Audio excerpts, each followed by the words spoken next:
Hello, AJ here again with Addiction Talk. And another frequently asked question that I've heard is how is the family involved or affected by addiction? And that is an excellent question because they definitely are, one way or the other. The family will see firsthand more than anyone probably the damage and destruction that addiction can do to not only the individual but to themselves and their relationships with the individual. And it changes how the family members interact with the person with the addiction. They may be more guarded, more isolative, less trusting,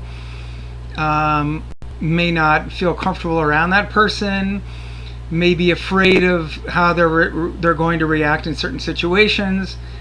And so the family is involved. They are hurt, they are angry, they are sad, and all of those are valid things.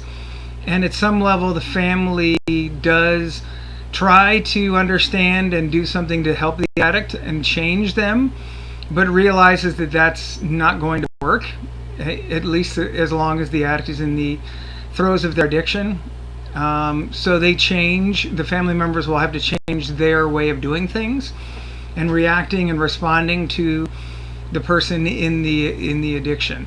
And some of those things will be to cover up or minimize what's going on, to not talk about it, to keep it hidden, and to not want anything to be addressed openly in the family or outside of the family.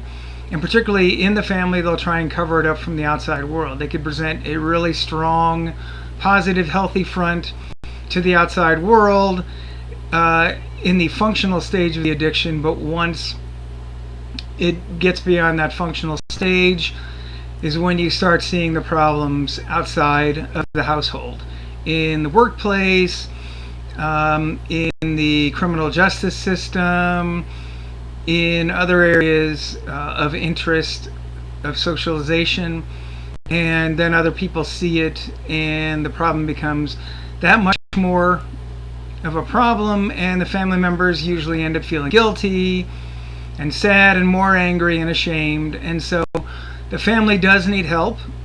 They are definitely negatively affected by the illness and will need their own therapy, their own social groups, their own support groups, and their own healthy lifestyle changes, not only for the continued relationship with the addicted person, but for their own well-being and happiness.